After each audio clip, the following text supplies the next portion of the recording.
m'appelle Babsen. Je suis le président de la formation politique, parti politique Sam Action Suxali Sénégal. Et en même temps, je me présente à l'élection présidentielle qui sera organisée donc, au Sénégal le 25 février 2024. J'ai jugé nécessaire de me présenter à la présidentielle de 2024 pour devenir le président, le 5e président de la République du Sénégal. Évidemment, je veux devenir ce 5e président de la République du Sénégal parce que simplement ayant fait l'évaluation de tout ce qui a été réalisé dans le pays et ayant constaté également et suivi la marche du pays depuis, en tout cas que j'ai commencé à comprendre à partir des années 80 ce qu'était la politique, ce qu'était en tout cas la marche vers le développement, vers le progrès. Mais je me suis rendu compte que je disposais de suffisamment d'atouts, de suffisamment d'éléments en termes de connaissances, en termes d'expérience et en termes d'expertise, n'est-ce pas, pour pouvoir proposer au Sénégal, en tout cas, une offre qui est meilleure que ce qui a été là jusqu'ici et qui peut véritablement amener notre pays vers, en tout cas, un développement réel qui sera tout à fait différent de ce que nous avons connu jusque-là. Mais l'offre que nous voulons donc proposer au Sénégal, c'est d'abord revoir en tout cas la manière dont notre économie fonctionne. D'abord faire de notre économie une réalité, n'est-ce pas? C'est-à-dire construire un socle de base solide pour notre économie et qui passe naturellement par le développement des secteurs économiques essentiels que nous avons ici dans le pays, que sont l'agriculture et l'élevage d'abord, ensuite la pêche, ensuite les ressources naturelles que nous avons au niveau du pays et que nous devons donc exploiter et l'exploiter en faveur, n'est-ce pas, dans l'intérêt du pays aussi, n'est-ce pas. Ensuite, nous avons également le secteur du tourisme. Le Sénégal est un pays qui a une bonne presse à l'étranger et qui a l'habitude de recevoir donc les étrangers de par son ouverture naturelle. Et nous devons véritablement développer ce secteur de tourisme pour permettre des rentrées de devises assez importantes dans ce cadre-là, mais tout en protégeant aussi nos valeurs et nos mœurs, n'est-ce pas? Et ensuite, il y a également les secteurs sociaux, que sont aujourd'hui, par exemple, si je prends le cas de l'artisanat, qui est un secteur qui emploie énormément, n'est-ce pas, de Sénégalais et qui offre des emplois à nombre très important et qui nourrit beaucoup de familles aussi. C'est un secteur que nous devons en tout cas revisiter, que nous devons réformer en termes d'empowerment, comme on peut dire en tout cas dans le vocable anglais, donc de renforcement, de développement pour que ce secteur-là puisse sortir de ces difficultés que nous connaissons aujourd'hui et qui lui empêchent véritablement d'être un secteur source d'emploi décent, mais source également de devises qui puissent permettre aux acteurs qui y sont de vivre convenablement. Mais nous avons également d'autres secteurs sociaux comme l'éducation, n'est-ce pas, qui d'une certaine façon a un mode de fonctionnement qu'il faut revoir absolument, qu'il faut donc améliorer. De la même manière également, comme on le sait tous, le secteur de la santé, aujourd'hui au Sénégal, comme l'éducation, ce sont tous des secteurs qui sont malades, mais que nous devons soigner. Et comment? Nous devons les réformer, nous devons les revisiter, nous devons les réorganiser pour que ces secteurs-là puissent devenir véritablement, en tout cas, puissent répondre aux attentes des Sénégalais et puissent véritablement satisfaire, n'est-ce pas, les Sénégalais dans leur ensemble, ou en tout cas dans leur totalité, parce que les Sénégalais ont beaucoup d'attentes par rapport à la santé qu'ils n'ont pas encore vu se réaliser.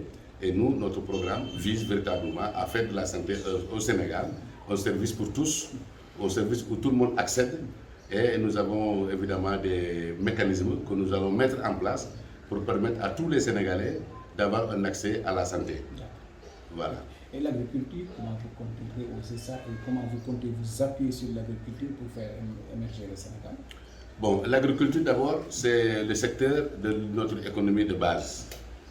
Nous serons tenus de réorganiser cette agriculture-là parce que ce que je voulais dire à ce propos, c'est que le Sénégal a connu un changement en matière de gestion de son agriculture à partir des années 80, précisément à partir de 1979, lorsque on a été introduit ce qu'on appelle la politique des ajustements structurels. Et ces politiques-là ont fait que l'État du Sénégal s'est désengagé du secteur de l'agriculture. Parce qu'avant, les paysans sénégalais recevaient des semences, ils recevaient également des engrais, ils recevaient également du matériel agricole, ils recevaient même des paires de bœufs, pour en tout cas des animaux de trait, pour pouvoir cultiver et réduire les peines qui étaient liées à la pratique de l'agriculture par la force physique. Alors maintenant, avec le désengagement de l'État du secteur de l'agriculture, les paysans sont laissés à eux-mêmes.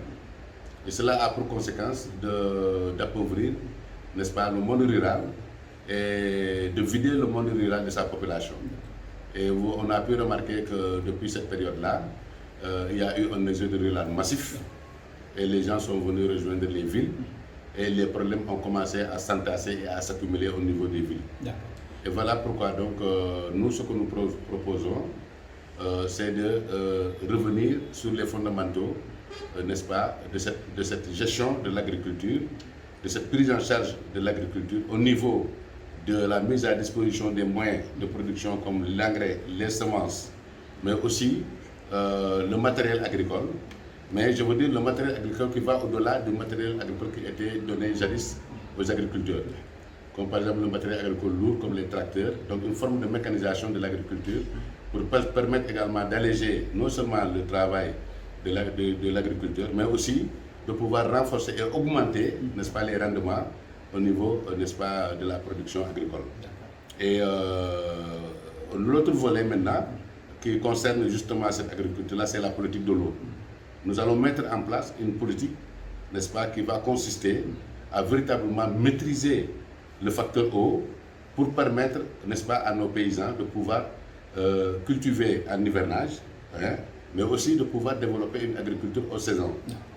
Et cela va nous permettre de couvrir les besoins que nous connaissons aujourd'hui. Vous savez, avec l'oignon par exemple, il y a eu un manque d'oignon et l'État du Sénégal était obligé de faire des pieds et des mains pour importer ces produits. Tu vois. Et l'autre chose, c'est qu'aujourd'hui, notre production est tellement faible que tout ce que nous produisons au Sénégal et qui est destiné à la consommation ne sert qu'à couvrir les 35% de nos besoins. Et donc, par conséquent, ces 35%-là, cela signifie que 65% de nos besoins alimentaires, de ce que nous consommons tous les jours au Sénégal, nous vient de l'étranger.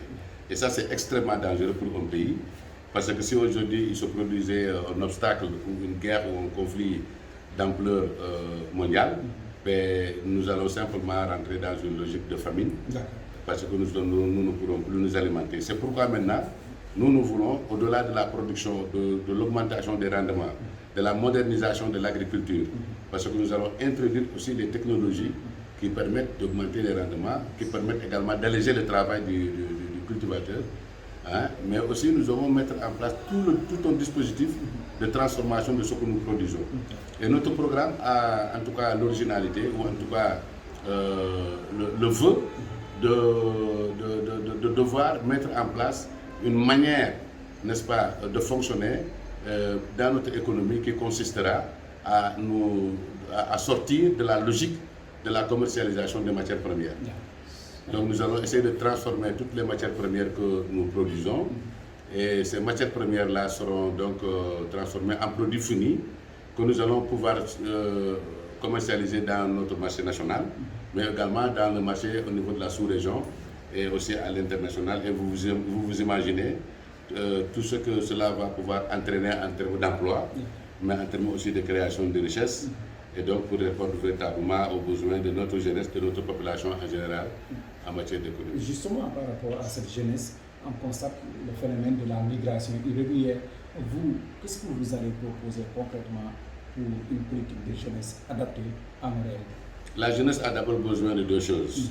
Un, il faudrait que nous travaillions à proposer à notre jeunesse un accès à la compétence, ça veut dire de très bonnes formations, mais des formations qui sont adaptées à l'économie que nous voulons mettre en place au Sénégal.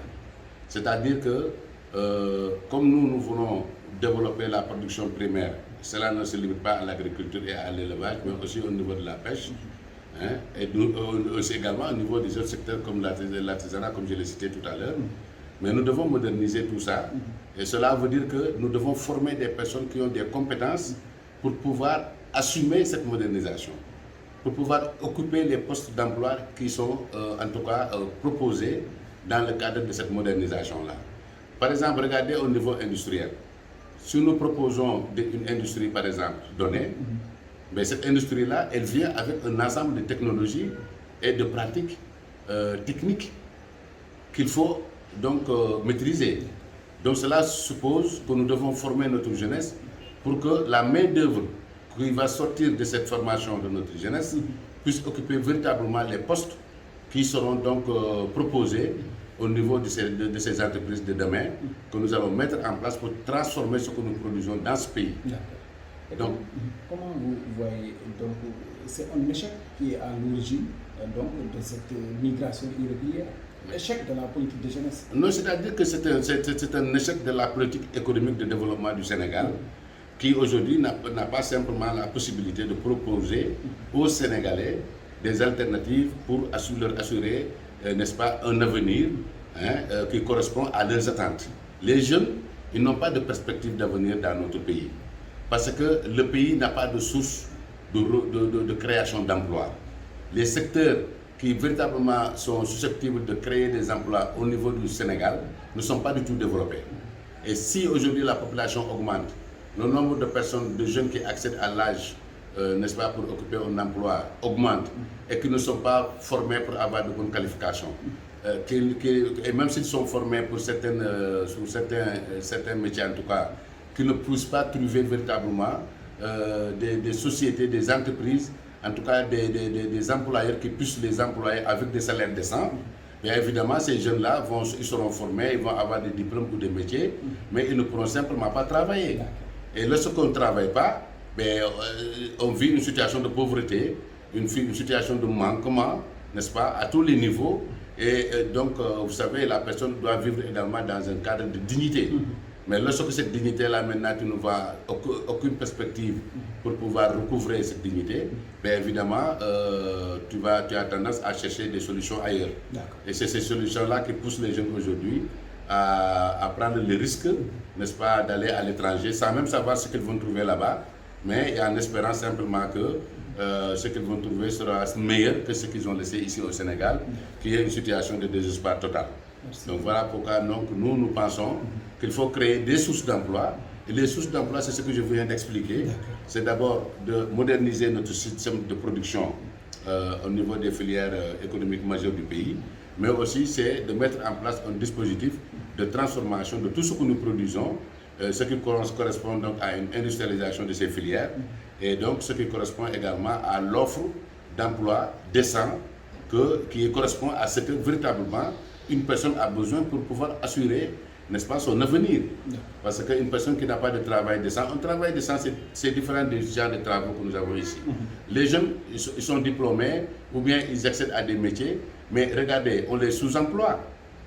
C'est très rare de voir des jeunes aujourd'hui qui ont un emploi où la sécurité sociale est garantie, où, n'est-ce pas, les droits sociaux sont assurés. En général, les emplois sont précaires, mal payés, ou bien c'est des sous-emplois, et cela contribue à maintenir la personne dans un système, n'est-ce pas, de pauvreté et de manquement permanent. Et voilà pourquoi aujourd'hui, nous voulons remplacer ces mauvais emplois par de bons emplois, et un bon emploi, c'est un emploi décent, où la personne peut assurer en tout cas ses besoins et les besoins de sa famille, et également puisse couvrir ses loisirs et pouvoir réaliser également des économies.